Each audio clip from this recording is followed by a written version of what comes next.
A warm welcome to this seminar, which is the last seminar for the research platform RUCAR this semester. We are very happy to welcome two presenters today. It will be a little bit unusual setup because we will have it in the form of a discussion. So one of the participants in this discussion is Dr. Lidia Zhigunova from Tulane University, working at the Department of Germanic and Slavic Studies. Now, Lidia has a broad spectrum of research interests ranging from Russian literature to various aspects on indigenous peoples of the North Caucasus, looking at political, social, cultural, environmental aspects of this region, where she's also originally from.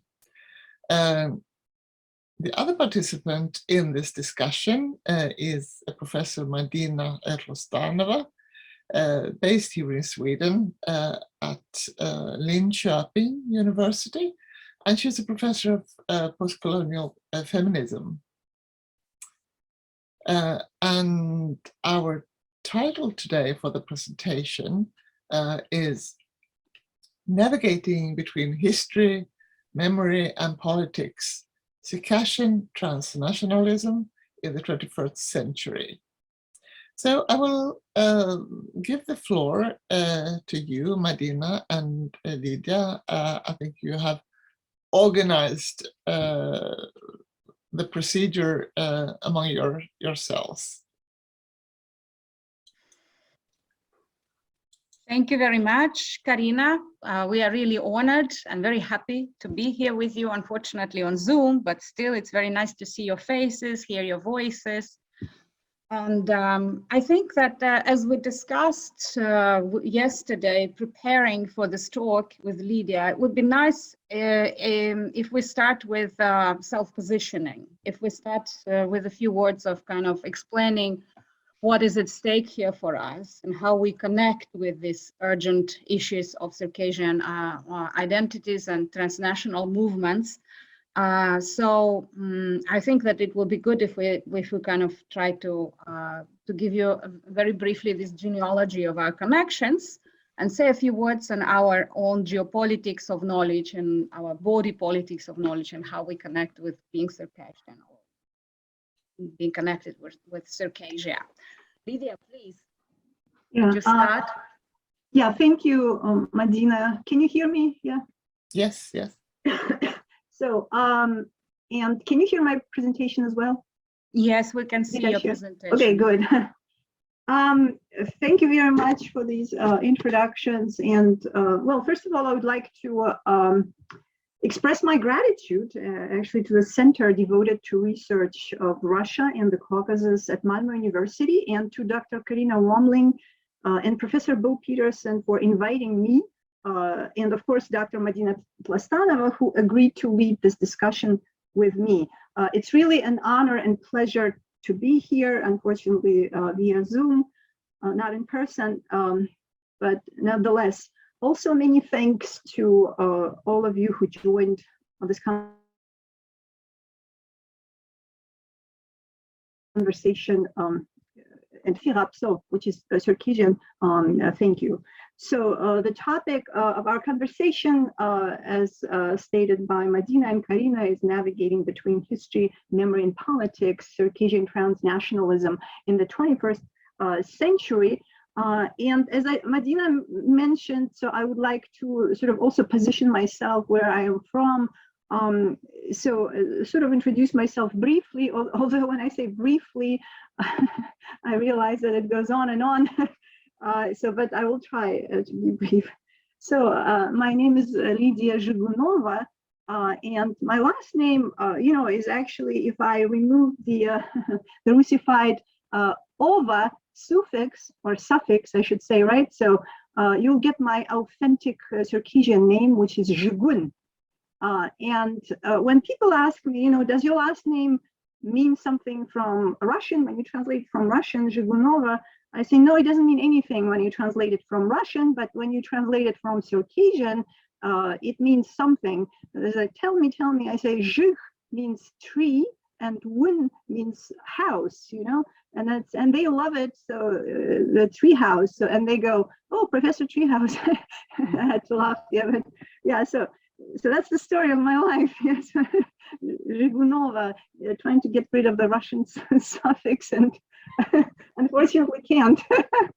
Okay, so I'm Circassian, originally from the North Caucasus. Well, I'm now based in the US. As Karina mentioned, I work in academia. I'm a university professor and a director of the Russian Studies program at Tulane University. And usually when I give talks about Circassians, you know, I have to give an extensive introduction to the subject matter because nobody knows who Circassians are.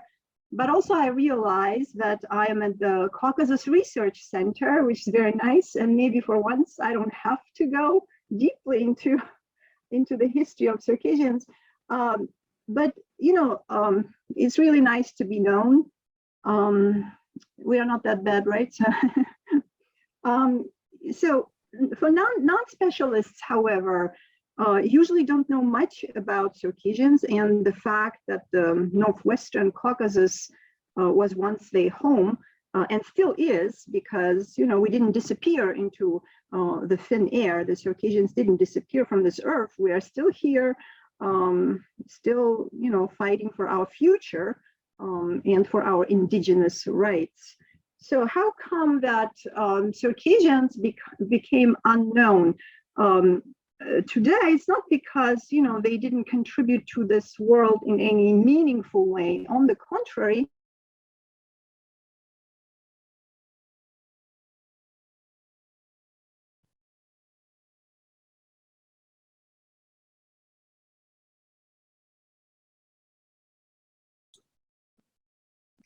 has been erased.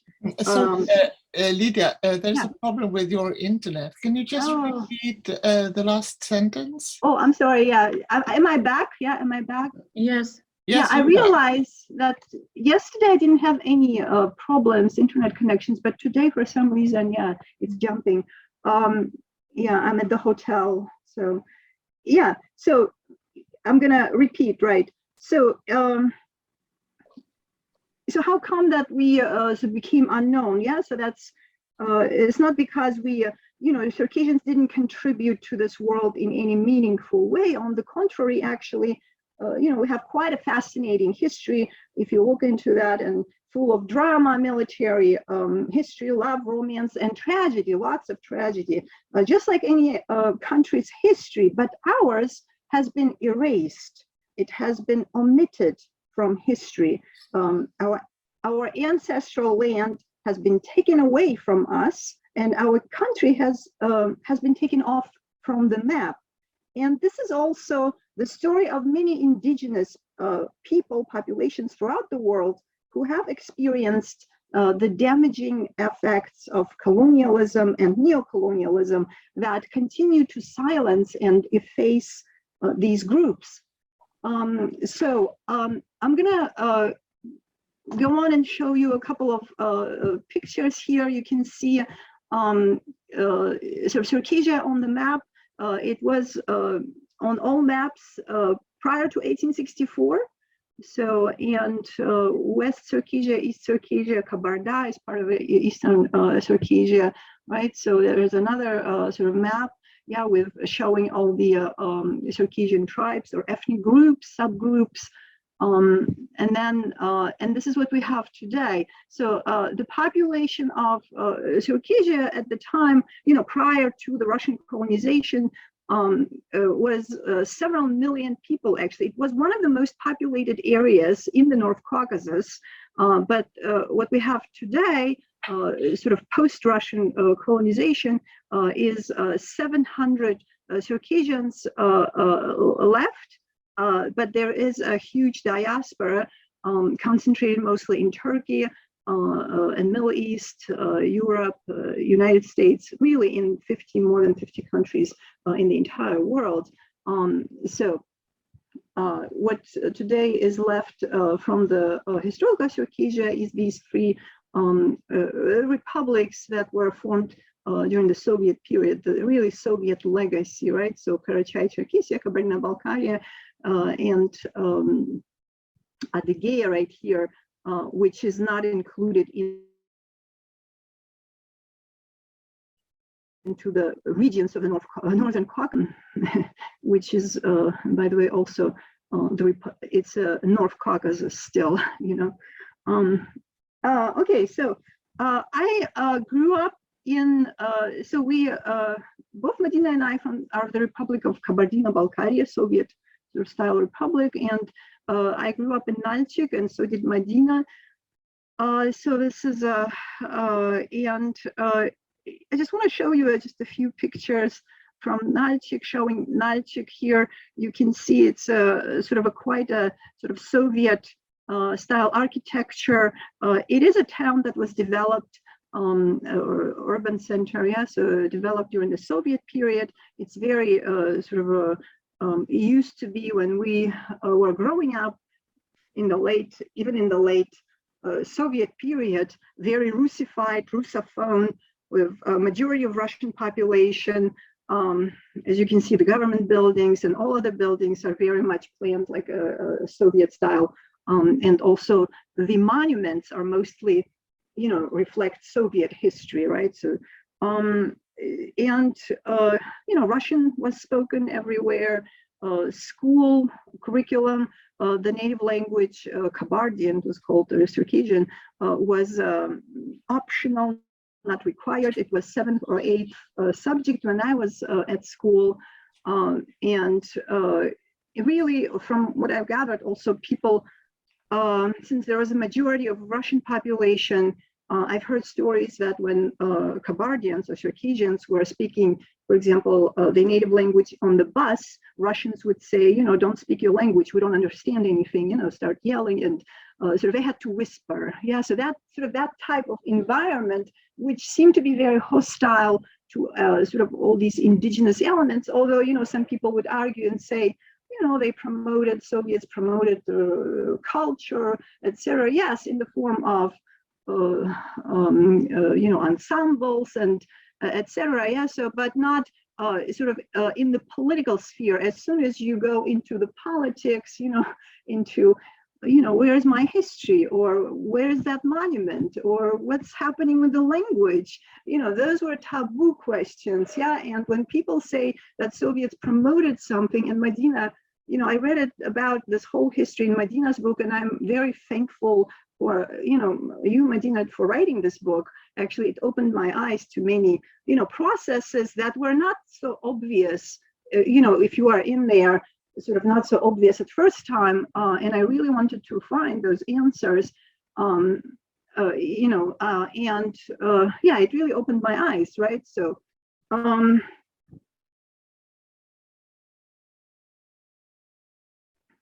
then sort of I wanted to also give you, you know, as you can see, nature, of course, is beautiful, right? So, yeah, and also speaking about monuments, this is probably, you know, when I was growing up, there were tons of, you know, Soviet monuments, right? So, but there are no monuments that reflected the history of Circassian people. And this is one of the first monuments that was erected in Nalchik in 2004, actually, right? So many people familiar with this monument. It's called Tree of Life, Psarjukh.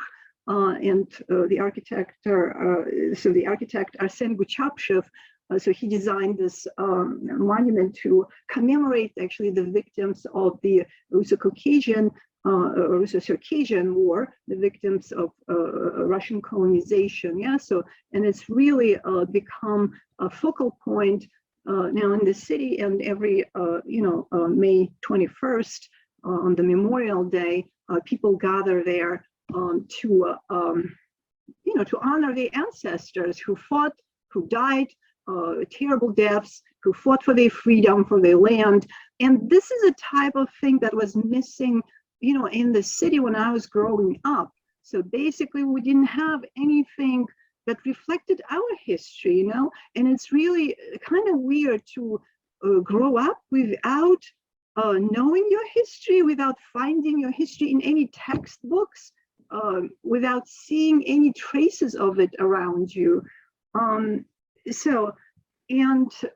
Yeah, and this is my village of Kurkuzhin, where my parents are from, and both of my parents, it's near Nalchik, not far away, a totally different world. And I love to be there because every summer, you know, my parents who lived in Nalchik, obviously, in a sort of one room apartment, they would send us kids to this village, right? So to the grandparents, both of my sets of my grandparents lived there, and we spent out a whole summer. So of course it was a win-win situation for parents and for us.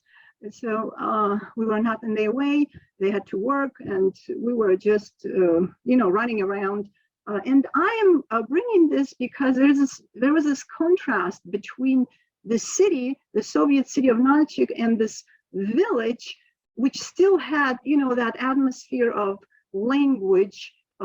People still, spoke language, because my grandparents, they didn't know Russian very well, and I was lucky that they didn't know, because I was able to learn the language. I was in this environment. Otherwise, today's grandparents, unfortunately, that's the generation of my parents who were the victims of that Soviet schooling system, education system, and the policies, Khrushchev language policies, who changed, I think in 1909, they changed the instruction from the native language to Russian. Yeah. So, but here still in the village, people spoke, the language, and that there was this environment. To me, it was very, magic, right? So, and it contrasted with this, it has its soul, right? So, and it contrasted with the soulless city, let's put it that way. Well, at the time, I didn't recognize all of that, and now I'm reflecting on that, my sort of reminiscing, but yeah. So, but although I have to say that, this village also, it wasn't like it was not untouched by the Soviet, bad experiences or tragic experiences. For example, my grandfather, he was a World War II POW, and he escaped the German. It's called the concentration camp, and came back to the village, but only to be arrested by the Soviet authorities, because he escaped the war, and they sent him to the labor camp in Vorkuta, to Gulag, where he served 8 years. So, and he never spoke about that experience. He didn't like to speak about it, like many people who went through that type of experience. And of course, our grandparents also went through this pains of collectivization, etc. But still, it was a different world, right? So, in which I like to be immersed. So, here we have. Those two different worlds. In the village and the Soviet city, I guess at the time when I was growing up, it was kind of hard for me to reconcile and process all of that, all these sort of the differences, and so I naturally actually escaped into a third world, into a German world. So I at school I became fascinated with German language, culture, history. And made a lot of progress at school. So I decided to sort of get my undergraduate my degree at the University in Nalchik in German. So in 1996, I traveled to Germany through the DAD exchange program, and it was my first trip abroad. And I did experience, it was 1996, as I said, I did experience a bit of a cultural shock, because life there, seemed to be brighter, more vibrant, dynamic, and culturally rich, academically more vigorous, and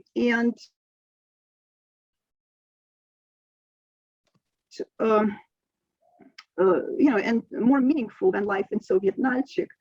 Also, everything, architecture, museums, monuments, seem to be revolving around history, memory, and preservation of memory, both good and bad memories. Something that seem to be missing in my hometown.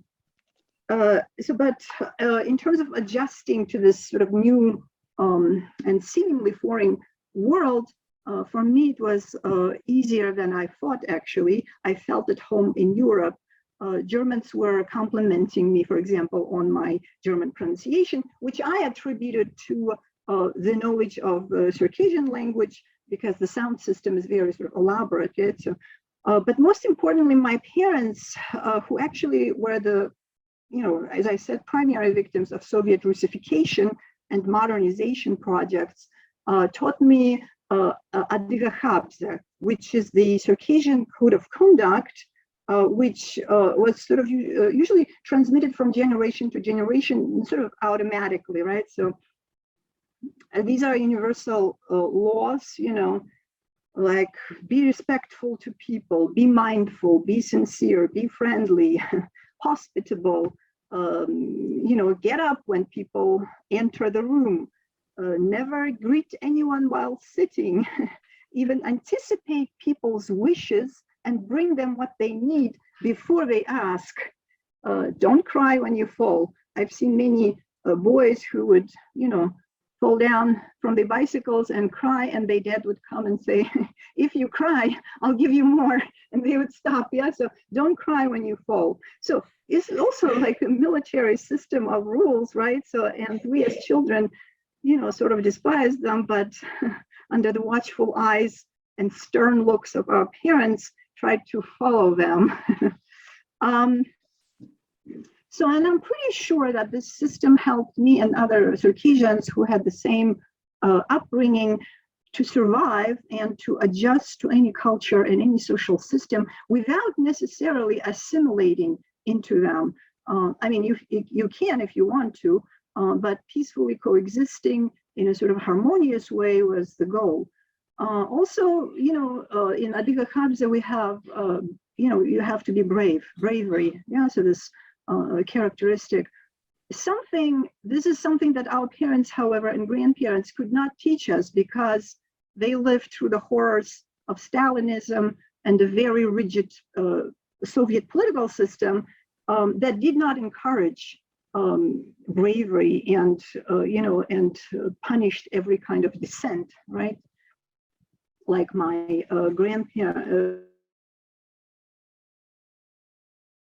like my grandfather, for example.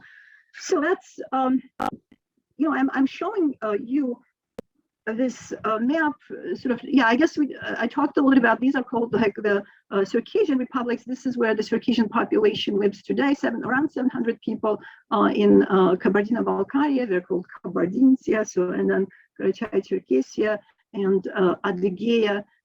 So I think we can skip that one and go so a little bit farther down. So my recent publications, so this one is actually an interview with Madina. So it's called Circassian Trajectories Between Post-Soviet Neocolonialism and Indigeneity in Diasporic Dispersions. So I think you can find, this conversation in a more sort of a detailed way in this chapter, chapter of this book, which I'm very thankful to Madina that she did this with me. Yeah, and then also you are probably familiar with this volume. Yeah, so that's in honor of Karina. So the Language and Society in the Caucasus, so in which also I published with my colleague from Tulane University, Raymond Terrace, a chapter under the Holy Tree on Circassian activism, indigenous cosmologies, and decolonizing practices. So what we did this, here in this chapter, we focus on Circassian activism, on new forms of Circassian activism and mobilization that target recognition and protection of sacred spaces and defense of political activists. A key event that we discuss in this chapter is the arrest and persecution of the elder of the Black Sea Shapsug community by Russian authorities after his prayer under the tulip tree, one of the Circassian sacred sites in Sochi. So the spiritual ceremony at the ancient holy tree was conducted on May 21st, 2017, during the annual commemoration of victims of Russian colonization of Circassia that happened between 1763 and 1864. Repressive measures taken by authorities against the elder Ruslan Gavashev, his name is Ruslan Gavashev, mobilized Circassian communities in the North Caucasus and worldwide, and led to this renewed debate about the rights of indigenous people in Russia, including,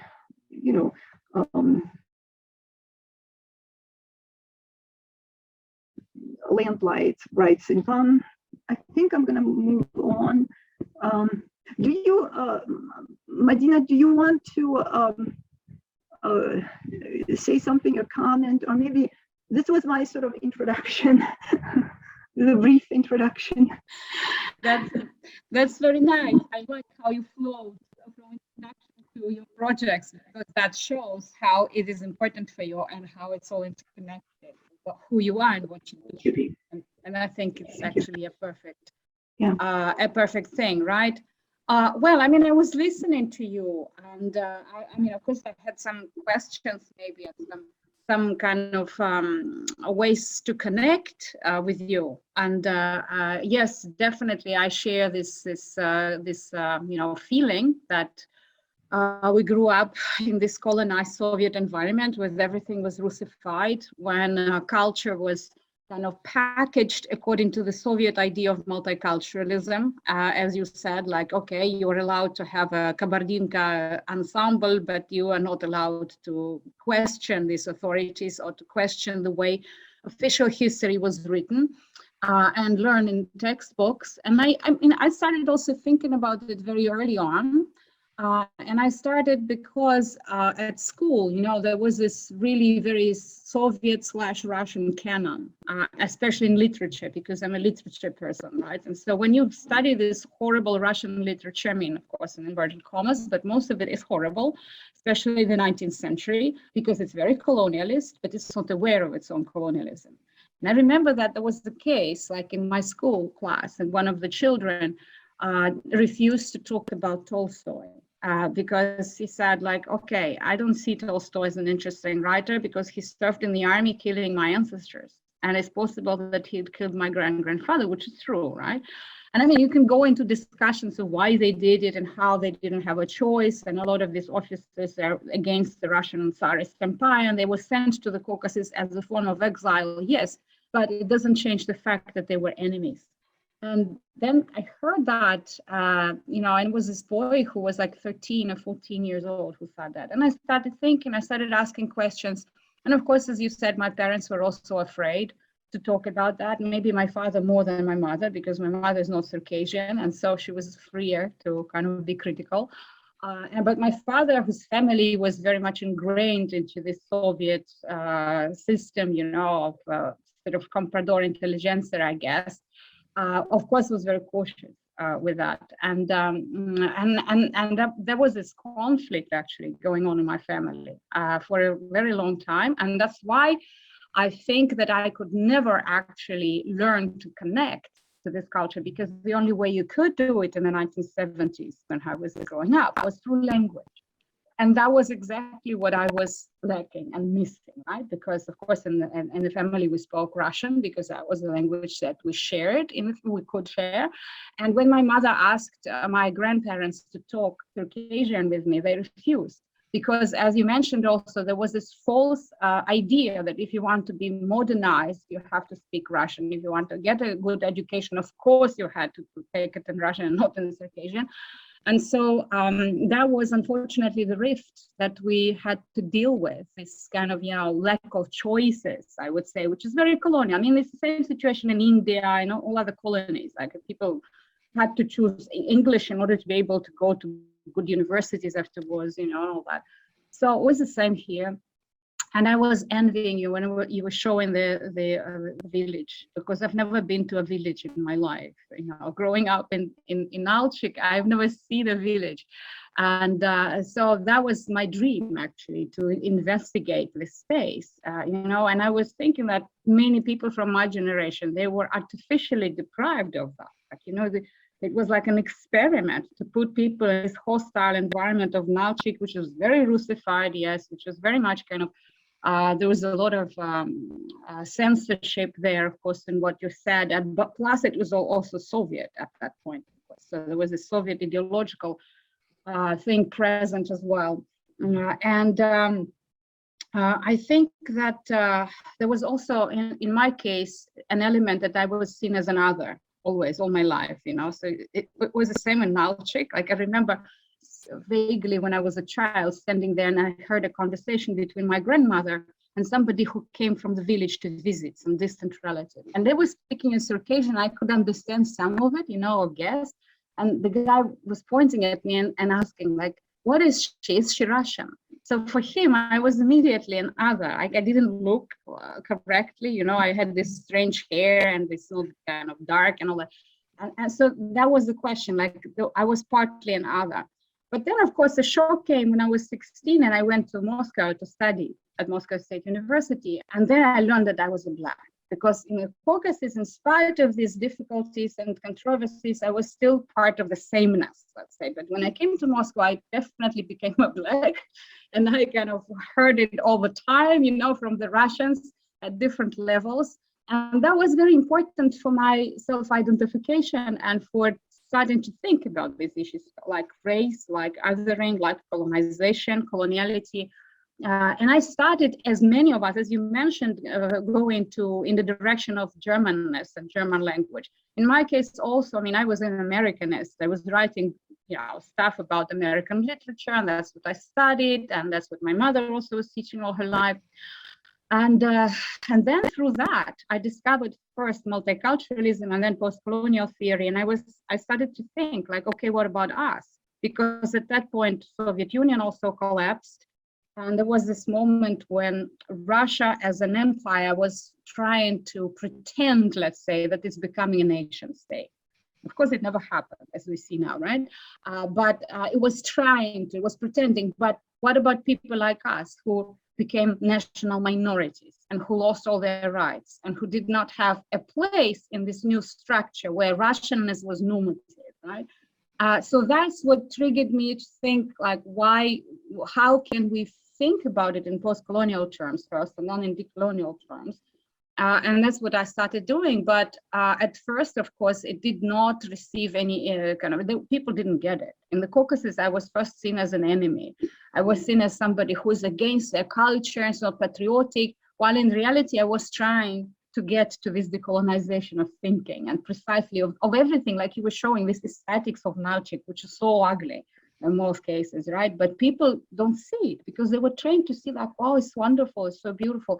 And they never think about the history of this, like who built this Nalchik, because, the history of it is also very imperialistic and very much connected with Russian military, because that was a fort from which the local population was actually attacked by the Russian army. And nobody wants to think about it, or they see it in very neutral terms. And I think now it's time when people actually start doing it. You were showing the monument, you were showing other things that are kind of, mapping out this territory differently and trying to sort of reconnect it with these lost memories, which I think is very important. And it's not unique. It's not only Circassians that do that. I was recently talking with my friend, Aslan Gaysum, who is a Chechenian artist, a very talented one.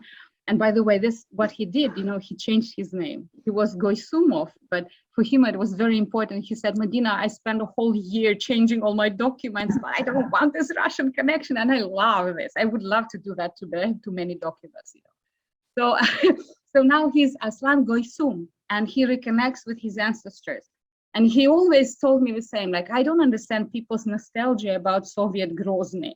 It was a colonialist phase. Of course it was the same. Like, the local people were not allowed to live there. They were not allowed to go to universities or colleges there. There were things like, Indians, Amerindians in the United States. So that is very important. And for me, that was the moment. And then I met you virtually so far. And then I met other younger generation of people who look at these things very differently. And I see this trajectory changing in Circassia now, and also not only in Circassia, but also in the diaspora, of course. I see these changes, that people are more open to this. They're more questioning things, than it was in my time. Of course, there's a lot of brainwashed, sort of blind people who repeat these mantras of the Soviet/Russian Empire. But at the same time, I see also the shifts. I see the changes, and I think it's very, very good. And unfortunately, of this horrible invasion of Ukraine, we don't know. And maybe if we have time, we can also talk about that a little bit. How is it going to affect the whole thing? And I mean, it's already affecting probably. But what I wanted to come back to, and I don't want to take too much time because we need to discuss your project, is that that's what I was lacking, this connection with the language, because it is, of course, through language that you can still connect to the culture, right? And to identity, instead of what I had to do. I had to always formulate my identification from negative, from the negative positionality. Like, okay, when you are attacked by the Russians and when they tell you that you're a Black and you don't have the right to exist, then you have to kind of, formulate your, and that's not good. Identity should be positive and generative and giving you some options rather than just to be on the defensive all the time. So that for me was really a very serious issue. But of course, these language politics, as you mentioned, they were really bad. Yes, I remember that I went to a very Russified school. I mean, it was not all Russian, but it was very, very Russified points of support there. I was in the center of Nalchik, and this is a school where my father went to also, so it's like a very good place, presumably. But the way they were teaching this Circassian language was called a facultative in Russian, meaning that it was not obligatory. You could take or not take, it was up to you.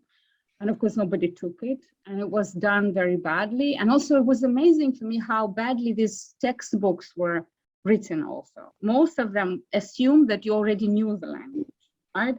And you couldn't take it from scratch. Like, you couldn't take it as a 101 Circassian, let's say, like myself, when I didn't know anything, right? And another thing that bothered me, and I'm sorry if you disagree with me, some of you, is that they used the Russian alphabet. And of course, later, I mean, as a philologist, I read a lot of texts of how it happened and how all of these changes were introduced and how one alphabet was changed to another and yet another. And that is not a simple alphabet game. It's also a game that changes your connection to your history, because if like one textbook or whatever, one history book is written in one alphabet and then you kind of make another alphabet normative, then you're immediately shut off of this information, right? And these other versions of history. And so I was thinking, I mean, I was interested in what other things could be there instead of this imposition of foreign alphabets. Because, there was in ancient times, other ways of writing, and they didn't even have to be alphabetical. They could be pictographic, or they could be something in between letters and pictures. And so apparently there is some studies there that show that in ancient times in Northern Caucasus, there were cases of that.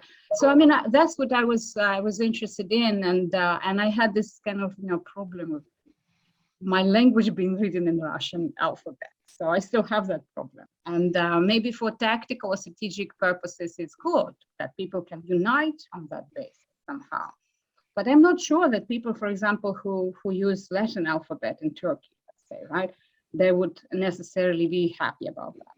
So, I mean, I just open as a question, and that allows us to turn to this language problems and linguistic activism that I hope you will tell us more about.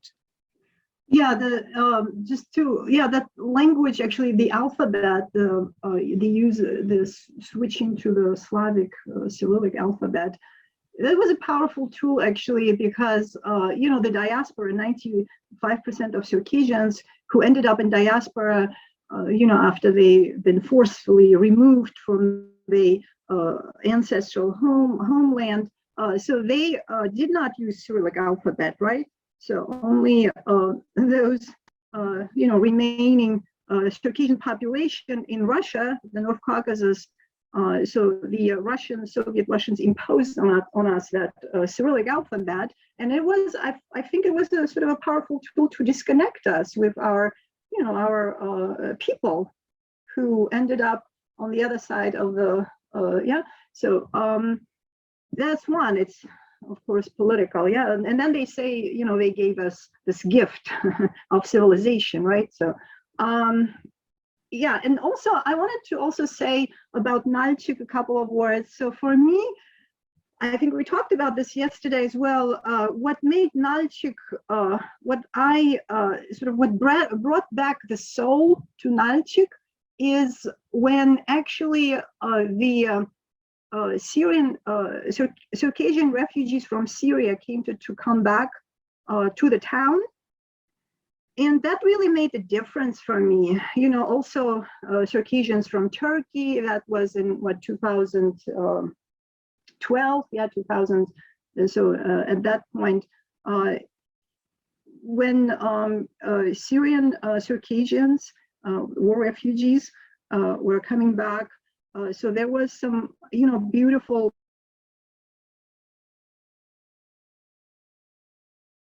things starting to, I think my connection is not stable, sorry. So this is where it all started basically, so when people came together for a meaningful cause to help their compatriots, to help people. So they organized these civil society organizations, such as Parit, etc., to help our people. So, and this is where we started to interact with the diaspora and work together to do meaningful work. So, and more people joined that movement. So, and just, seeing people in Nalchik who are speaking, different languages. At some point, I remember it was, Circassian, Russian, English, Turkish, Arabic. So all that, multitude of languages and people, that was really a beautiful thing. So, and then also doing psapa, which is a Circassian word for, helping others without, expecting anything, I guess. So that's what you're supposed to do in Adina Khabza. So that's, that also, we kind of forgot about that in the Soviet system. We kind of forgot about these things, right? And also that reminded people, of these things and reawakened sort of lost memories, right? So of who they are, or who they're supposed to be, what they're supposed to do, they sort of Circassianness, I guess. So, and also, at that point, so there is something that you've mentioned that, the process of othering. I think that was a very sort of, Soviet, that happens, I think, mostly in this North Caucasus, to Circassians who grew up in the Soviet system, this coloniality of mind where they exclude someone right away, right? So I was actually very much against, these, when I saw it every time, I said, we should be more inclusive. We should be more inclusive. I was saying this all the time to everyone, because look, we have a diaspora. 95% of our people live in different countries. They are Circassians, but they don't look, they don't, they look like us, but they are not necessarily. We have those who grew up in Soviet Russia, who stayed in Russia. We are different, so we have this coloniality of mind, we are othering people. We shouldn't be like that, we should be more inclusive. And I think what the Syrian Circassians also taught us is to be more inclusive. So unfortunately, I couldn't bring a lot of these people to the Caucasus, because it was more like maybe about 2000, and many of them had to leave because the government didn't help at all. So it was mostly grassroots organizations who helped these people. So, gathering money and everything, rebuilding, building, buying food, etc. So Russia didn't help at all. So let's put it that way. But it was also good. So you didn't help us, but it was good for our people because we actually remembered who we are. So we remembered who we are. So we were able to self-organize ourselves and help, people. So, unfortunately, yeah. So that's that process. I was hoping it will grow, but unfortunately, with the war in Ukraine now. The Circassians in Russia again are isolated, and the diaspora, we are isolated from them as well for now. Yeah, that's about the inclusiveness question. Yeah, so that's. Let's see. And you asked me about my language projects. Let me share my presentation again with you guys. So I am. Basically the language activism and transnational online spaces. So this is one of my initiatives, and a lot of people helped me to actually accomplish this. This is called Under the Tree, an educational project, Jugsar. I called it Jugsar. So this project. It focuses on the educational model that I have developed and sort of ran over for 3 summers, starting in 2017, summer 2017, 18, and 19.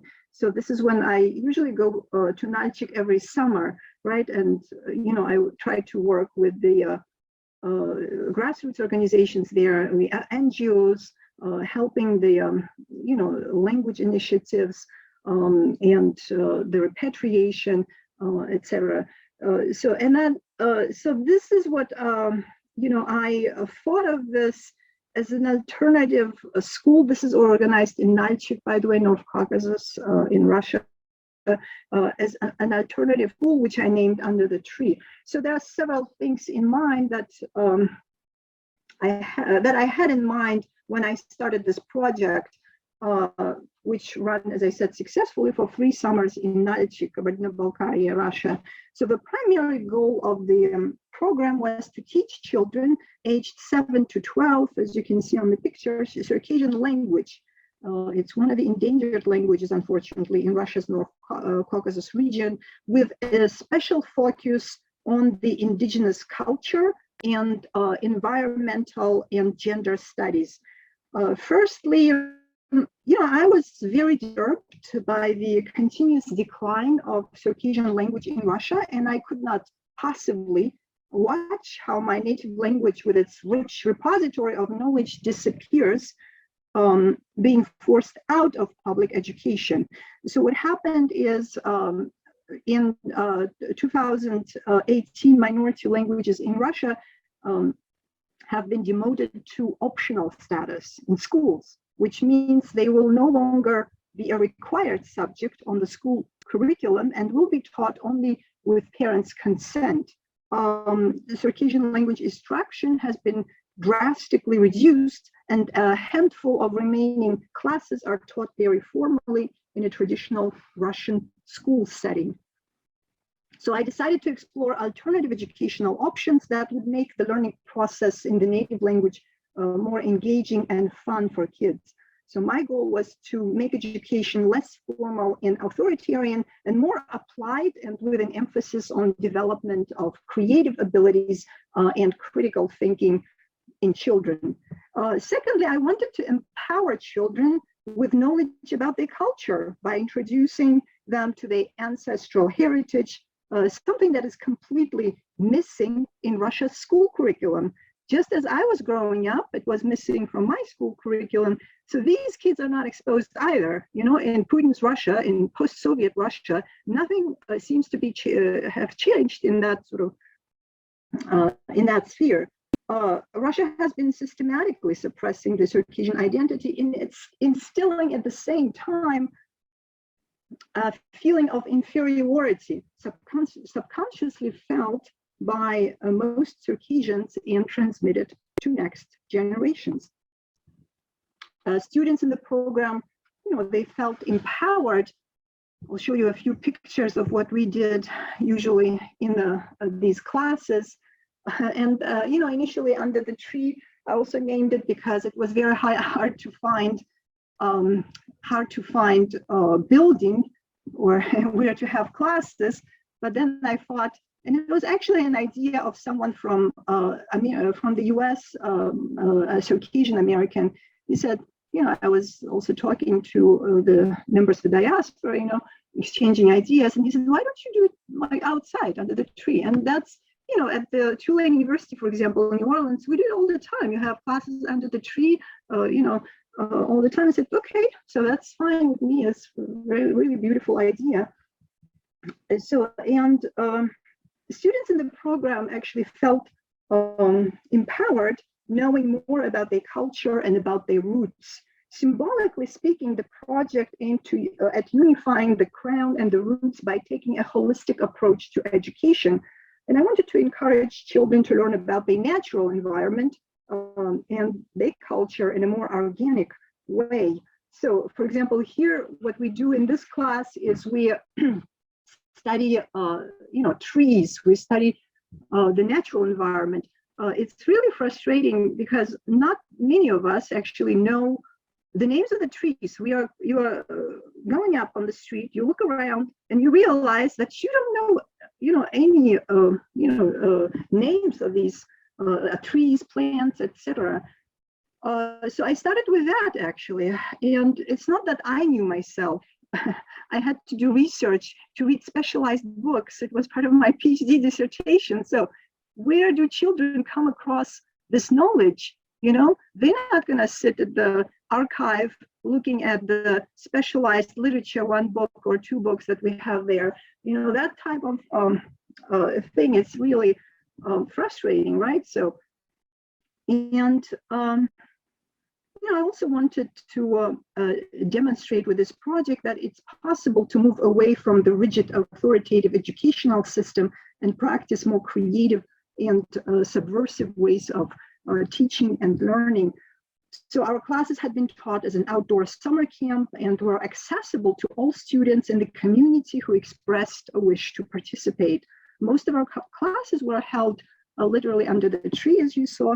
Some classes were taught by me, others by a group of local artists, researchers, and educators who volunteered their time to share their experiences in their particular fields: indigenous arts and crafts, music and musical instruments, as well as oral history with children. And I received tremendous support from the community who helped me with organization and instruction at various stages of this project. So I have to say, we started under the tree, literally under the tree, but then, people would come to me and offer businesses to have classes. Like there was a language learning center, a private center, and we also had some classes in that private center. There were so many, people who volunteered, their time and everything, so to participate, to teach these kids things. And I thought that was also really good for our community, sort of to come together to realize these goals. And as I said, the name Under the Tree also originated from my desire to remind children of ecological wisdom possessed by our ancestors, of the tree cult that existed among the Circassians in the very recent past, up to the Russian colonization of Circassia and the devastating Soviet push for industrialization. Circassia had many sacred groves and sacred trees under which the community would gather and have festivals or worshiping, I guess, just as the midsummer that you describe. Here we'll see. So, I look forward to experience that midsummer in Sweden. So the most important decisions in the lives of Circassians were made under the sacred trees, and they protected them as they would protect their homes. And students, the reaction of students was priceless. They were very excited to learn that their ancestors had such a dynamic relationship with nature, and that they knew the environment very well and were able to use its resources skillfully and carefully. And, for example, it was a shameful act for a person to break the limbs of trees or destroy the healthy trees. And the same attitude was exhibited toward the bodies of water and other natural resources. Unfortunately, that knowledge has been forgotten, and we had really bad problems in the North Caucasus, in Circassia, also created by Circassians themselves, with the trees, chopping down trees, polluting waterways and everything. So that's why it's important to bring back that knowledge. I truly believe deep down they do remember. It just needs to be sort of reactivated, that knowledge. So that's what this project was all about. Here, for example, you see with the horses, we had a class on Kabardian horse breed. So we went to this guy who knows a lot about it. He also has Kabardian horses, and he talked to kids in Circassian language, told them all about the horses. And this is also something that kids are not taught. So who knew that Kabardians were so good at breeding horses, right? So this is also some of the concealed knowledge. So this is part of the history, part of our history that we should be proud of. Instead, it's hidden from us, like there is nothing to be proud about. So that's that. And then also here is, we are at the masterclass workshop, really, where kids try this art or crafts, which is called arjan. So that's the, I forget what's the plant called, but it's made out of plant. These beautiful sort of rugs.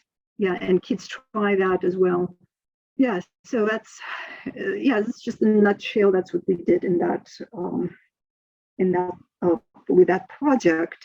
So, as I said, unfortunately, this eco-philosophical heritage has been widely neglected, and this knowledge is not transmitted through Russia's educational institutions. One can find it only in the specialized literature inaccessible to most students. I didn't know anything about any of this. As I said, I had to study as part of my PhD program. So, I wanted to do it, obviously, right? So, and I went to the archives digging out this information, right? So, so how do the kids supposed to come across this? And this is the case with almost every aspect related to the indigenous heritage of Circassians, which had been either distorted or erased. Thus, the project aims not only to cultivate a harmonious connection to native language and nature, but also to address the ideological distortions of the indigenous traditions that took place in the Caucasus. Giving people back their ancestral memory empowers them. It reinforces their identities and hopes for the future. And this is the point where environmental justice and human rights intersect, right? The rights of the indigenous communities to restore this knowledge and to transmit it in their native language to the next generation, and to regain a voice in addressing the environmental issues that became, as I said, a matter of concern in the region. Madina, do you want to jump in? I talk far too long. No, it's fascinating to listen to you. Yes, I was listening and thinking about other places and making some connections, because it's a common problem for so many nations and indigenous nations specifically, right, who are trying to make this knowledge reappear and make it legitimate again. Because that's the problem, right? This is not taught at school or at the university, as you said, and it's seen as some kind of, ancient wisdom or fairy tales or something forgotten, not modern. And I mean, there were initiatives like that. Like there was this university, Maltaiwasi in Ecuador, which was indigenous people university, and people actually, yes, they said, we don't want Western curriculum, we want our own knowledge and cosmology. And that's what they did for a while. But then, of course, the neoliberal government came to power and the university was closed. But this is one example. And I was also thinking, because I'm familiar with, for example, how university education was arranged in Kabardino-Balkaria before. And I know that, again, it was the same logic, like, okay, let's open these Kabardian and Balkarian departments.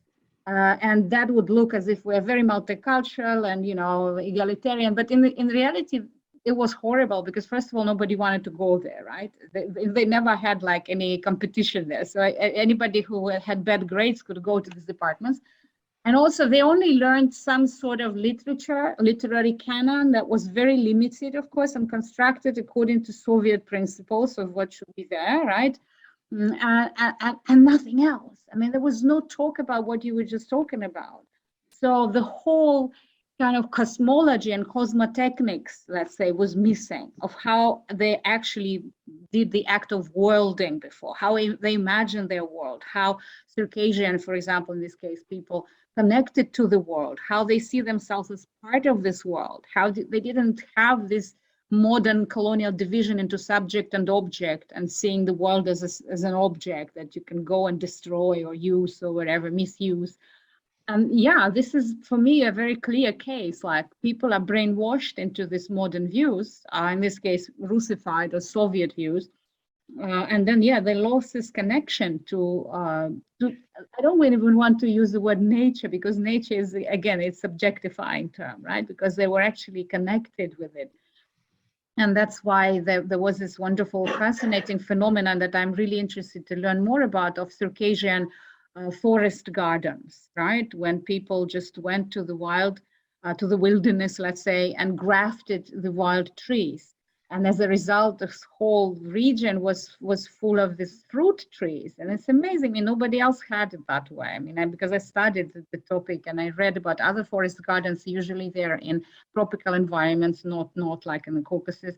But here, what is important is not the biological element of it, but more the idea that, okay, I don't divide the world into my space and the alien space. Everything is my home. So I wanted to make very welcoming to whoever is there, another person or an animal or something, you know. So that is something that I think people lost or forgot for a while.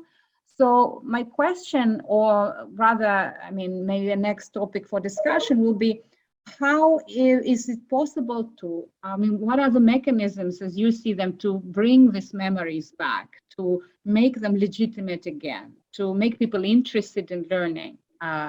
What are the ways? How do you imagine it, let's say? You know, I know that there are some projects underway right now in the Caucasus. Young people are very much interested in, they are hungry actually for this type of knowledge, you know.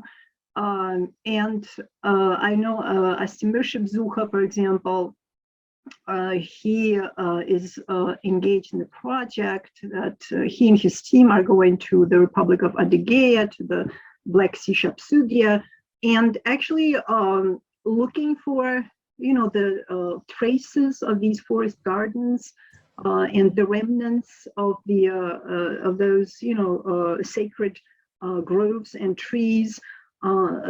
They have read tons of literature and they are doing actually field work in those areas. And I think he's going to do like a documentary or something as a, so there are other teams that are engaged in that project. For example, the, what is that species that disappeared after the Sochi Olympics? I forget now, the plant, yeah, so people actually replanted, Circassians went there and replanted the, I think it's called boxwood, so that, and went, you know, back after they replanted to see how it's going, you know, how it's going. And it's social media, obviously, yeah, it's all on social media, and people get sort of excited, infected. So there is a push sort of, especially in the younger you know, generation of Circassians in the North Caucasus for more sort of for environmentalism.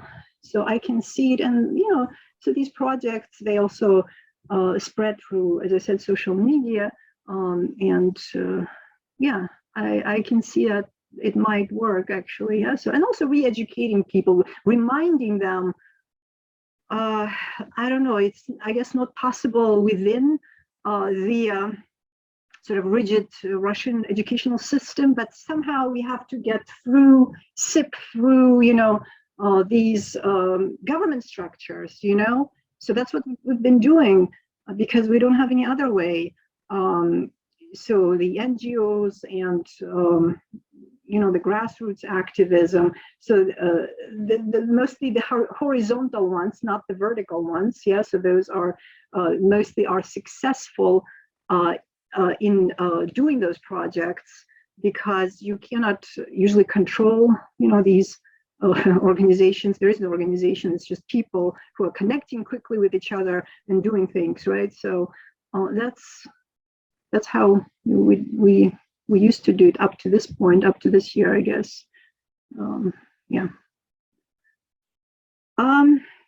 Yeah, also continuing talking about Russia's linguistic policies. So lately, Russia adopted very aggressive linguistic policies towards the non-Russian languages. Yeah, so here, so you remember this campaign, I guess, a few years ago. So what happened is, so at the same time as Russia was engaged in this aggressive rhetoric, pretending to defend the linguistic rights of ethnic Russians in Ukraine and in other places, in the summer of 2018, Russia passed a law amending the federal law on education that introduced the principle of voluntariness, as I've mentioned earlier, in the study of the state languages of the republics. The law, which is now in effect, makes education in 34 of Russia's 35 official languages, so every language except Russian, optional, limiting instruction in ethnic minority languages to 2 hours per week. When I told this to my students in the US, they were blown away. They said, "Oh, it's less than a foreign language." Yeah, so yeah. So previously, native language instruction had been exclusively the purview of regional governments in Russia's 26 ethnically defined autonomous republics and okrugs. So in their constitutions, the native languages have the same official status as Russian. For example, Kabardino-Balkaria Republic has a constitution, right? So, and in the constitution, so Kabardian, Balkar, and Russian languages have the same official status. So you can argue that this move was anti-constitutional, I guess, but I guess that doesn't stop Russian authorities, yeah, from doing what they want. So in some places, sort of before they offered at least the first years of primary education, they owned official minority languages, but not, I guess, anymore, because you have to now get permission from parents, right? So, and parents oftentimes, you talked about, that you regret that you haven't learned, or you didn't have a chance actually to learn the native language, and you were a child, and parents oftentimes don't realize that they rob their child of, when, they don't want their children to be taught the language, they rob them of so much, they rob them of their identity. And children, I've talked to many people who grew up and regretted that, they didn't have a chance to learn the language because their parents, they were speaking Russian to them, or they didn't sign that form. They signed, we don't want our child to learn the Circassian language because it's useless, right? So, or, it's in Russia, so it takes away time. He or she has to prepare for Russian exams, whatever. So they don't really realize that they rob their children of so much of their identity, and their children will also regret down the road. So that's what parents need to think about really carefully as well. I understand that it shouldn't be just, home instruction, or these are some of the things that should be dealt with on the institutional level, on the authority level. But right now, in this position, let's do whatever we can, to preserve the language. And of course, parents' choice, it was presented as a choice, yeah. So, but in reality, it's about the federal government consolidating power and taking choice away from Russia's autonomous republics. Yeah. So, and the language about parent choice, it's merely distraction from the central aim of legislation, which is the suppression of minority languages. So that's, that's the part of the, I guess, Russification, the ongoing Russification. Yeah. So consequently, this law met with significant backlash in the republics. Obviously, the majority of ethnic Russians, with maybe the exception of a handful activists, supported the law, right? So, but activists in the republics, the representatives of these nations across Russia, they protested the discriminatory nature of 2018 language law. So what they did first, and I remember, so I was there too, they formed the People's Democratic Congress. That's with sort of representatives of all republics like Tatarstan, Buryatia, Chuvashia, all of the republics, Dagestan in the North Caucasus, Ingushetia, Kabardino-Balkaria here, to address the issue. And there was a lot of interaction between these republics. They were, drafting some appeal letters, also preparing for some protest activities, and this is what we have here is the in the office of the non-government organization, it's called Kabardino-Balkarian Regional Human Rights Center, led by this man here, Valery Khatajukov. And you can see also Madina Khakwasheva, Olga Begret, and Bagava Mariam, who are very active sort of defenders of language rights. So this is what, and I'm here too as well. So this is one of the summers in June 2018. Yeah, this is a video conference, basically. We are having a video conference with representatives of other republics in Russia discussing this federal law on learning native languages, right? And here is the same. Here actually we are preparing the signs. We decided, so one of the decisions was to go out and protest to show our discontent. So here you can see the signs, also preparing the signs to go out and express our, discontent. Here, so we had, all these very fruitful discussions, which is very good actually. So this, interaction between non-government organizations.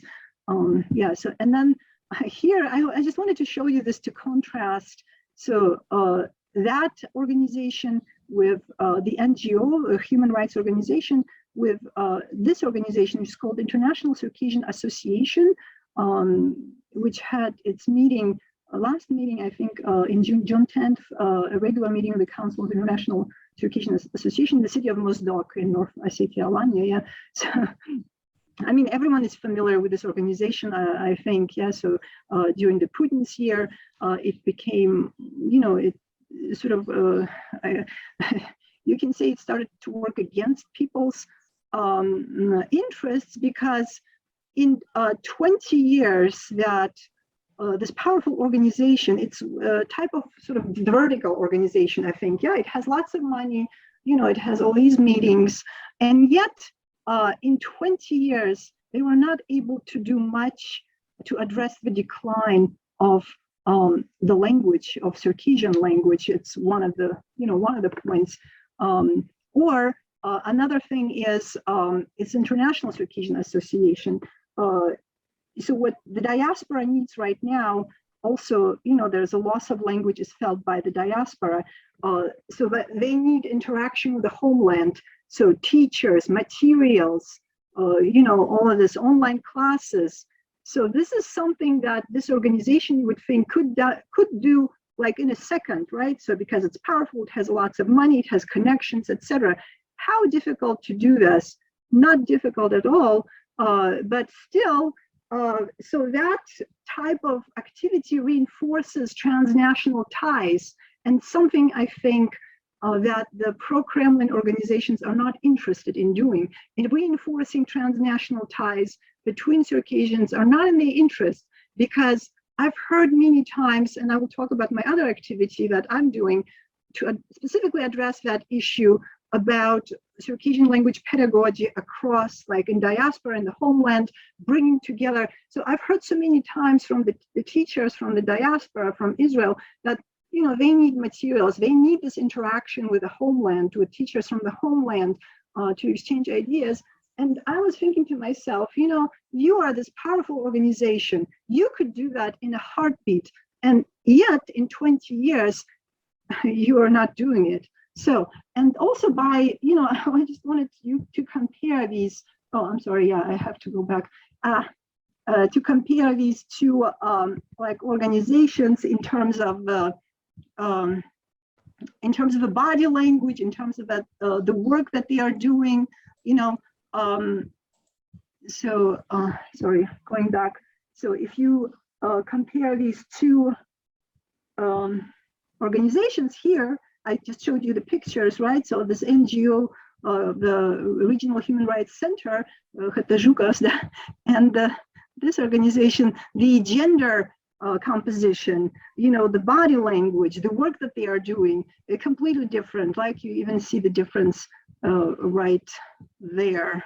Okay, so, and this is next slide. I mean, this is one of the, I guess, actions that we organized at the Human Rights Center that I just showed you.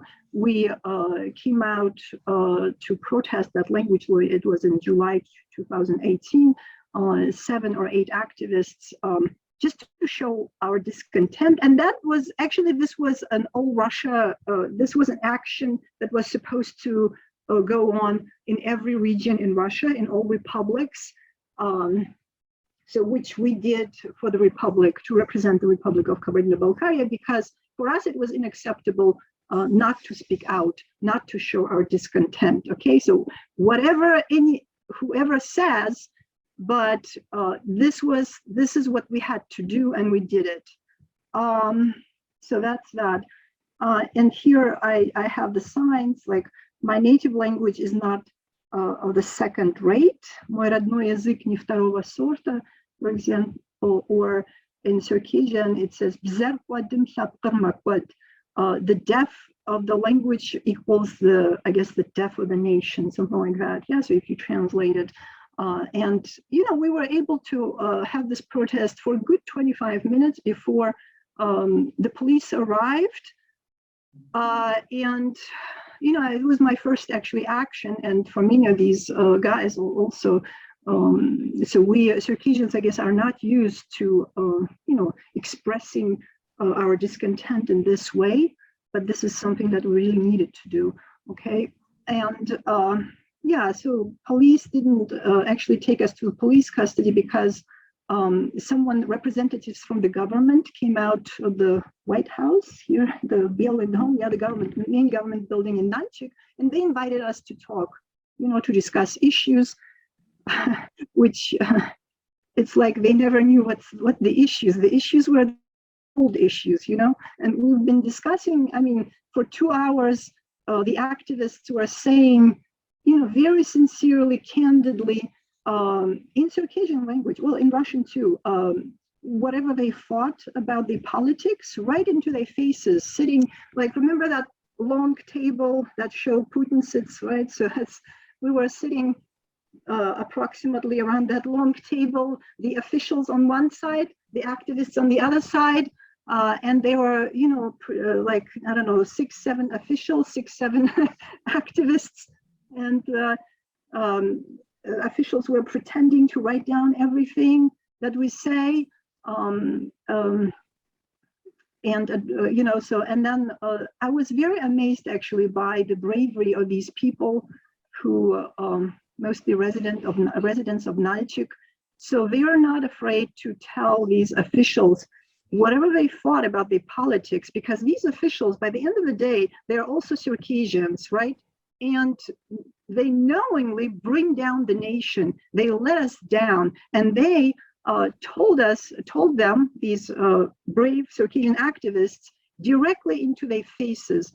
So I was sitting there, actually, it was a very interesting experience. It lasted for 2 hours. Each activist, said whatever they thought, and they had a lot to say to these officials. So the way I saw it is, and I'm not kidding, so the atmosphere was so dense in that room.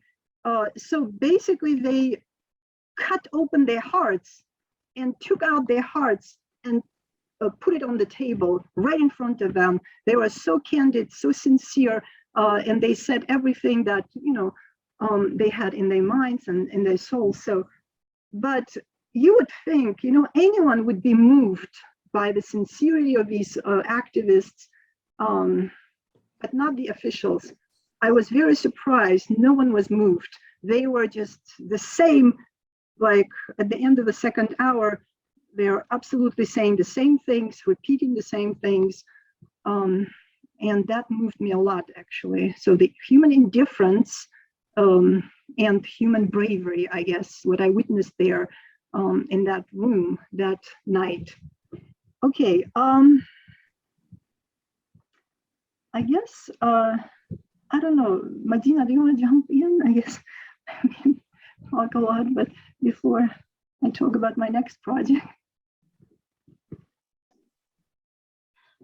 Well, I think that maybe it's interesting to actually listen to this next project because it's very important, I think, because it's about these connections with the diaspora. And that's one of the questions I wanted you to ask about, maybe even more in the connection with what is happening now, because as you said, internet activism has become crucial, including the linguistic activism in the last several years. And it helps to formulate the Circassian agendas, projects, and mobilizing. But I was thinking that in the current situation of Russia's strict censorship and criminalization, actually, of many internet activities, do you think that this trans-diasporic, this pan-Circassian movement will actually continue with the same fervor? Or would we have to kind of go back to the Cold War when there was many Circassian organizations in the Middle East and also in the West, but only one officially allowed Rodina organization that was closely watched by KGB. I remember that very well in the Soviet Union, following some kind of prescribed political and ideological routine. So what is the future of these interesting and crucial projects? Yeah, I mean, as long as we have internet,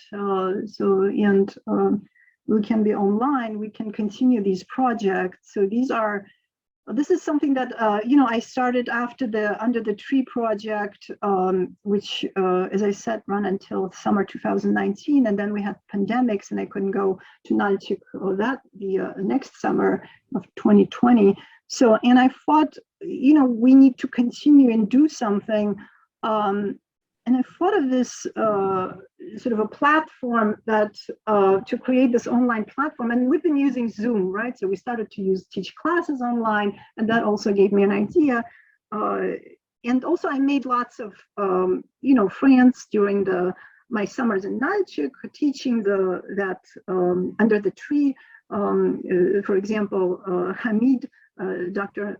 Nazar Hamid, he's here, so he helped me a lot, and I met him actually during that project. And he also started teaching online classes. And I got really interested in that idea. So we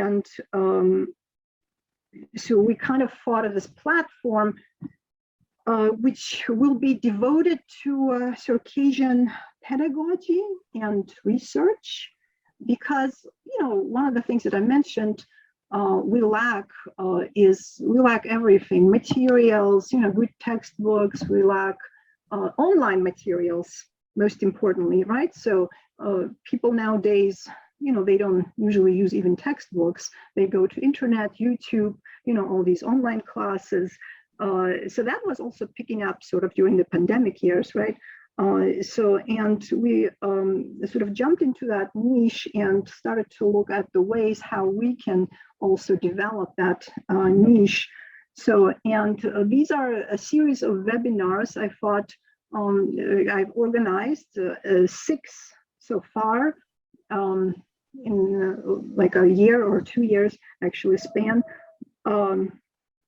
And I've invited, and Hamid helped me also to invite teachers and learners of Circassian. So the goal here was to create a platform for the like-minded people who are interested in the advancement of Circassian language pedagogy, who are open to sharing and brainstorming ideas on how to improve the language teaching, both online and in person. So, and I know we have an ambitious goal here. It says Circassian in the 21st century. We want to bring Circassian to 21st century and make a language instruction, widely accessible, much better quality, etc. And we brought together on this platform, as you can see here, on for example, this webinar, we had 7 speakers on this webinar. Usually, I would do it like once a month, and they would last for 2 hours, and people would come. We probably had around 30 presenters in all 6 webinars. I've actually met lots of people through these webinars from all over diaspora. So, and now I'm familiar with their work, they are familiar with my work. So we sort of exchanged ideas and shared ideas, learned from each other. So I had teachers from homeland, like, for example, a distinguished teacher, Mariam Bagava. He had her lesson, a very cool lesson she shared with us. And also language teachers from Israel, Kfar Kama, for example, sharing their ideas, sharing their lessons, okay? So online lessons that they developed for their classes. So, this was a platform, this is a platform to share ideas, to learn from each other, to communicate. It also reinforces all these transnational ties, yeah? So,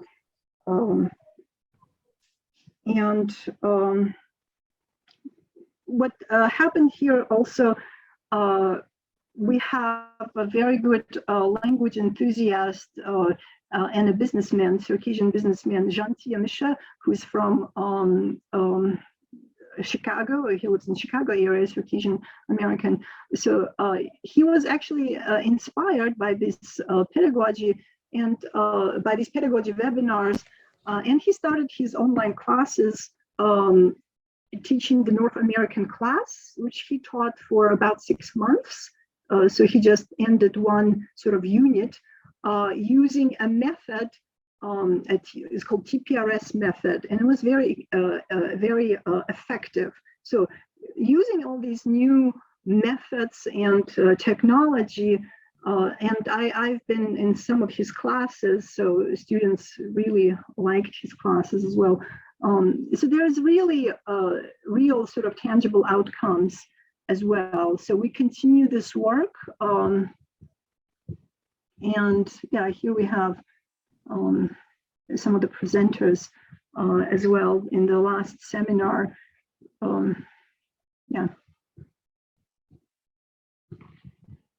I think I'll stop here because, yeah, it can talk a lot. Should we move on, or?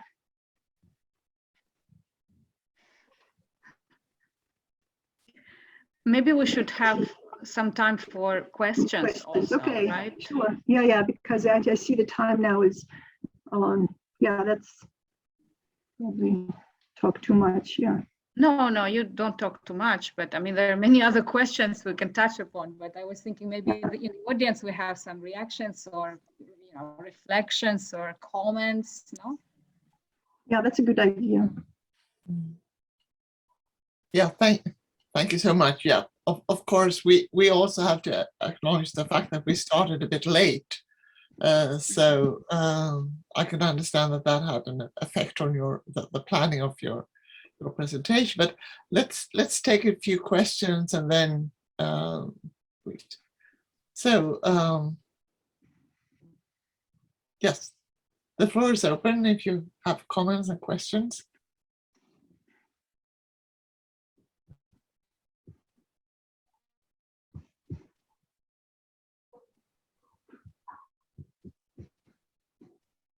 Yes, please, Tina. Good morning or good afternoon, depends on time where we are. First of all, thank you so much for an interesting presentation. I know some history about the Circassians and the how the North Caucasus was developing in regard Georgia, for example, what kind of relationships we had and history.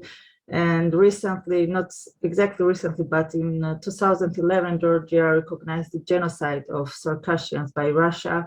And when you mention some moments while living in the Russian Empire or in the USSR, it reminds many characteristics what Russia has done to Georgian language, or not so widely as it happened to Circassians, but it tries to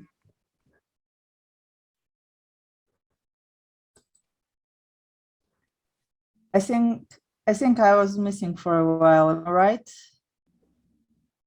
Yeah, I'm sorry. So the question, to make it short, and it's about the new generations. You mentioned they are interested in language, but I wonder if they are interested, first of all, traveling to the historic homeland, or moving to the historic homeland.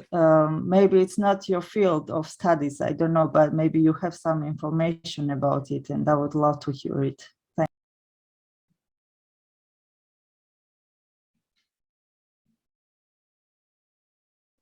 you. Yeah, thank you for the question, Tina. So I have to say, you know, I grew up in the North Caucasus, but I've never been to Georgia up until, you know, like 4 years from now. It was well, before the pandemic, was it 2017 or 18? So I went to Georgia from the US to a conference. And I always wanted to go to Georgia, actually, but, you know, living right there, I couldn't, but coming from the US. So, and I absolutely loved it. You know, I went to Tbilisi my first time, and I just, you know, I absolutely loved the city and everything. I thought it's just, you know, I know there are many challenges, but you did so well. And I was kind of envy you guys. So I was walking down the streets and sort of immersing into this culture and, you know, everything. Freedom, you have freedom, and that's very, very important aspect, you know, to hold on. And I have to say also, as a Circassian, we're very thankful that you Georgia recognized the genocide, because it's a recognition of our history that is denied from us. Yeah. So as I said, you know, Russians just want to sweep it under the carpet and forget it. You know, we can't forget it. You know, we are, as long as Circassians live on this earth, they will never forget it. That's not who we are. And let's not kid ourselves. We're not going to forget it, you know, and we're going to bring it up. And we are very thankful to Georgians for recognizing that chapter in our tragic history. As far as your question, so I think, you know, I know many young people who now travel to Georgia, and they have the same sort of reactions to Georgia. So it's a free country, you know, you even feel and breathe freely, you know, in your country. So, and it's in the same sort of region. So I'm not sure right now what's the law. Yeah, I think due to my bad connection, my question was if the new generations travel to their historical places, I mean, back to their homeland, not exactly to, I didn't mean Georgia, but I mean the homeland, historical homeland, yes. Sorry, yeah. So they would love to. I mean, I talked to lots of people in diaspora through those online classes, in the US, Canada, everywhere in the world, Turkey. And I haven't met a single Circassian, young Circassian, who didn't want to go to the homeland. So they all want to go to the homeland. But unfortunately, right now, it's not that easy. Well, even before the war, right? So it wasn't that easy. So accessibility of the homeland is one of the issues that we have for our diaspora. So that's a big concern that we need to address. So Circassians in the homeland, they need to be able to access, and this, we talked about it for many, many years now, but nothing changes really. So they need to have access to the historic homeland. So we had so many, businessmen who wanted to come and do, beautiful work there, but it's not happening for them, So I just want to briefly show you what one actually, I have it in one of my presentations, one of the Circassian, American Circassian, here's a girl, her name is Dana Wujuh. She was born in the US. She's a woman, young woman of the 30s. She's, by the way, she led one of the organizers of the No Sochi campaign that Karina, your center wrote aloud about, your researchers, and you and Bo, wrote a lot of publications about that campaign, the activism before and after Sochi Games. So, here what she wrote, so she lives in the US, right? So, and I wanted to show you quickly. So this is a guy this gentleman, his name is Asker B. Milinov. So he came out to protest in Adygea Maykop in Russia. So he's Circassian. In 2007, holding this sign, which reads, it reads, why have you destroyed my and deported my beautiful noble people, something like that. So, he came out to protest, right? So actually what he came to protest is the so-called voluntary joining of Adygea, the Republic of Adygea, to the Russian Federation. So they sort of celebrate its top down, yes. And this gentleman came out to protest, yeah? So, and unfortunately he was taken to the custody, beaten, they injured his shoulder, and so he wasn't treated very well. This girl, Dana Wujuh in the US, she later on came out to protest with the same sign that this gentleman had in 2007. She came out to protest the Sochi Olympics. This is at the Russia Sochi House at the 2010 Vancouver Winter Olympics, right? So you see how, it affected her in the US, what he did in the homeland. And this is a text that she wrote, and I'm gonna read it so to you, so you understand how the diaspora, the youth in diaspora feels. So she says, this is what she wrote on her Facebook page, actually, in 2015. This is Asker B. Milinov in 2007, before the Sochi Olympics, before the crisis in Syria. The Circassian gentleman held the sign in Maykop, Adygea. Russian authorities asked him to put the sign away. When he refused, police arrested him, beat him, and held him for 16 hours while interrogating him. His sign was not offensive. It only asked a simple question: why have you exterminated and deported my noble, beautiful people? It's a question that Circassians have asked numerous times for many years. Today, thousands of Circassians have a desire to escape war and settle in their homeland. Thousands of Circassians wish to travel freely to and from Circassia. Thousands of Circassians wish to earn a fair living, invest and create a thriving economy in our homeland. Thousands of Circassians have a desire to learn of our language and culture, but have no state or institution to support this education. Thousands of Circassians wish to have their noble history be recognized, remembered, and not be swept in the annals of time.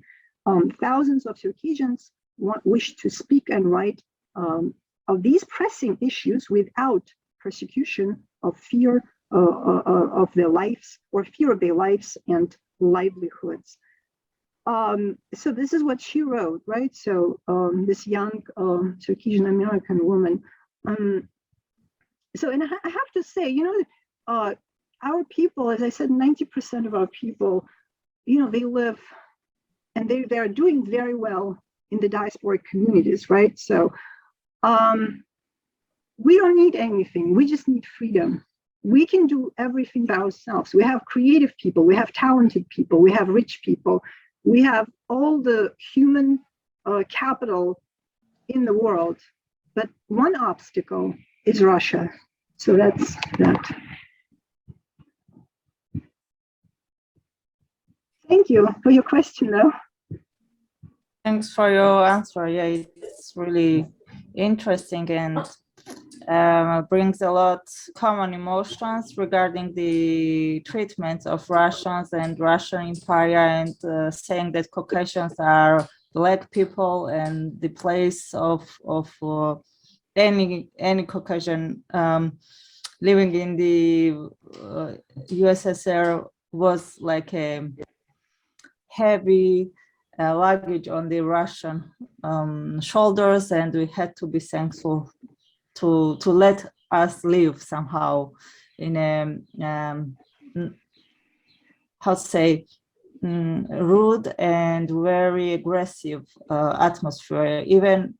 Even I, living in a free Georgia, I can hear these stories from my parents and grandparents, how they had more or less economically stable environment, but they had no freedom of speech and expression and being just themselves. And the treatment of Russians when they are talking about the ethnic minorities right now in the given moments, and how they describe, for example, how different republics, now free states, treat their ethnic minorities, is a real face of Russia, how they treated nations or ethnic groups in the empire for 2 centuries minimum, and maximum even more maybe. So I think it's really time to look at the Russian behaviors in a different frameworks and directions and point of views, and not only the ethnic minorities or the small nations are guilty to bring up the modern problems and conflicts nowadays. And the Circassians are a clear example of it, and I really thank you to do such a great work and be back to the experiences. I think it must be a bit maybe sorrowful and sad to read those kind of stories, what Russia has done to Circassians, and it takes a great emotional strength to work on it, what has happened to your nation, and how you, just because of Russian policy, you have to leave your homeland and adapt the others. So it's really heartbreaking to say so. And hopefully in the modern world, Russia will be stopped and not cooperated in the future, as long as we see some tendencies for a few centuries already that they are still powerful state, okay, but they have to be settled in their historical or maybe some kind of borders, and respect the others and their self-expression. Yeah, so sorry for a long speech, but I wanted to express my support and respect to the speakers and to the Circassian people. Thanks. Thank you very much. Thank you. I really appreciate it. I mean, also, you know, Russians need to realize it's good for them as well. You know, this type of, I think it would be good for Russia as a nation also to go through this re-examination, you know, through the re-examination of their values, of their behaviors towards the indigenous people, towards the history. I think it would be very beneficial to them, in the first place to them as well, because look at Russia now. What is it? So who respects this nation? What are they doing? So I think it's time for Russians to also, look back and re-examine. I don't know if they will do that, but I think they need to do that work. Thank you so much, both. Just a small reflection here. I think Georgia and Circassia Georgia would potentially be extremely important for Circassia, but when I visited Kabardino-Balkaria some 5 years ago, I was astonished to have the impression that Georgia was so far away. It seems like there not many people go to Georgia, and it's so close, and it's accessible in principle over the military high road, but that was really a big surprise to me, because I've seen it more from the other side, from the Georgian side, looking to North Caucasus, but looking the other way, yeah. Okay, sorry. We have another question. So please, Habib Yüksel, your... If you will excuse me, instead of asking questions, I wanted to contribute a few minutes to what Lida and Madina had to say. First of all, I would like to thank everyone who contributed to this important seminar series, especially Karina, by programming it. Dr. Lida and Professor Madina said made me like to make this sentence. I have been trying to teach the Circassian languages online for 2 years. I have hundreds of students. I help them to reconstruct their ethnic identity alongside the Circassian language. Which method, material, technology can be used in teaching Circassian? I continue my research, development, application courses looking for answer the questions. Now, Circassian language and culture, its music, food, clothing, mythology, tradition, lifestyle have affected the peoples living around Circassia. And these cultural elements I have mentioned have resulted in their ownership. Even though the USSR and Russian Federation in a colonial approach were designed with an official approach, they couldn't break the encompassing effect of the Circassian culture in Circassia. When the Circassians were exiled from Circassia to the Ottoman Empire with a tragic genocide, other peoples in the mentioned Circassia experienced similar exile. However, this time they lived the privilege of being under the Circassian identity in the approach of the Ottoman and Turkish republics until the collapse of the USSR. Micro-nationalism approach that started in Circassian in the Russian Federation period changed both Circassian and Circassian understanding and created confusion. Circassian means diaspora. I think it's important to consider this fact while constructing history, memory, and political thought for Circassia. Another hand, it can be said that the learning of the Circassian language has made great progress with its unique online volunteer initiatives during the COVID period, regardless of the Soviet language policies. When Circassian language became easier for Circassians all over the world to reach with Web 2.0 tools, learning Circassian again and rebuilding Circassian ethnic belonging provided the opportunity. All these developments made Circassia even more important for the Circassians outside of Circassia. Therefore, it can be said that the teaching materials and teaching activities to be produced in Circassia are watched by more people than in the past. The linguistic policy of the Russians works not only in the Russian Federation, but also in Turkey. It may surprise you, but this is the truth. As follows: in the Circassian online courses organized by the World Circassian Union together with CAFED, he teaches Russian for 2 hours and Circassian for 1 hour per week. The Circassian department in 2 different universities in Turkey serve in the same structure as the Circassian departments in Maykop and Nalchik. Thank you. Thank you. Yeah, thank you. It was really surprising to hear that CAFED and well, I mean, not really surprising if it's Circassian International Association is involved. So they will be teaching 2 hours of Russian and 1 hour of Circassian.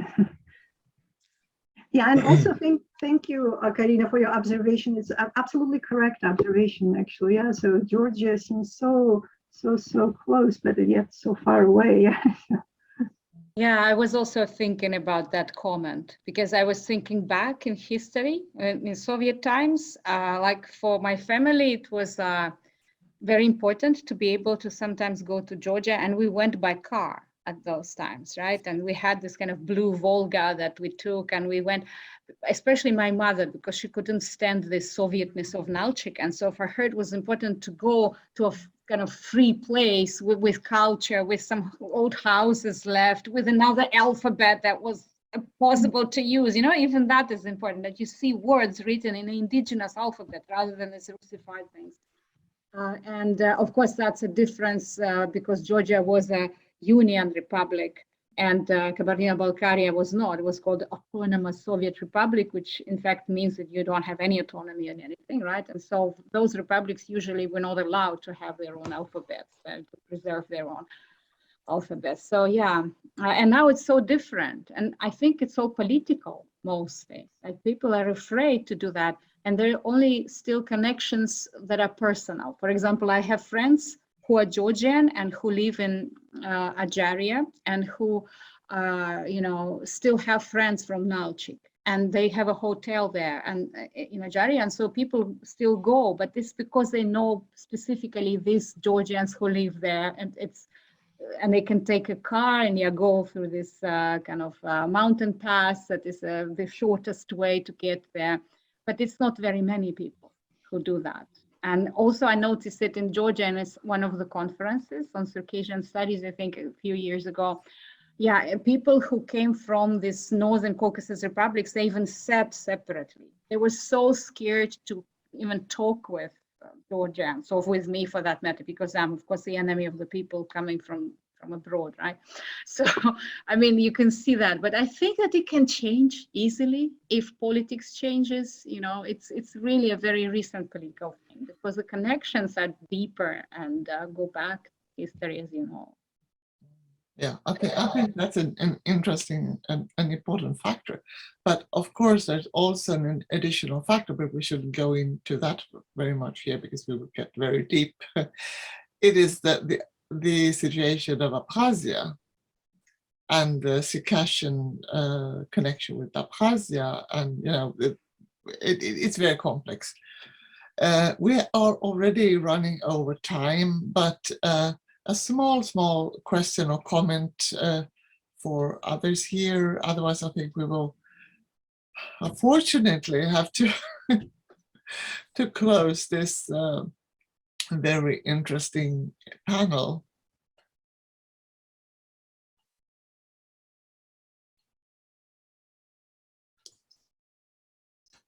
You are muted, Madina, if you... No, okay. So, all right, we will stop the stop officially here then, and thank you so much. I mean, I made many notes here, and I would sort of it has given a lot. I think it was a very interesting discussion here, hearing your experiences and views on these issues. I would also like to apologize because I think that there were many people that wanted to connect, but for some mysterious reason, there were problems with the link. I agree, I could hardly connect. I had to find some kind of other options, and the ID and the password, yeah. So I'm happy that we are recording this. We will, of course, put it on the Caucasus Studies YouTube channel. Yeah. Thank you very much, Karina, for hosting me, and to Madina for having this conversation with me. So, and I'd be happy also to, continue interacting with you and with your center. And thank you, by the way, to your center for publishing all these wonderful materials.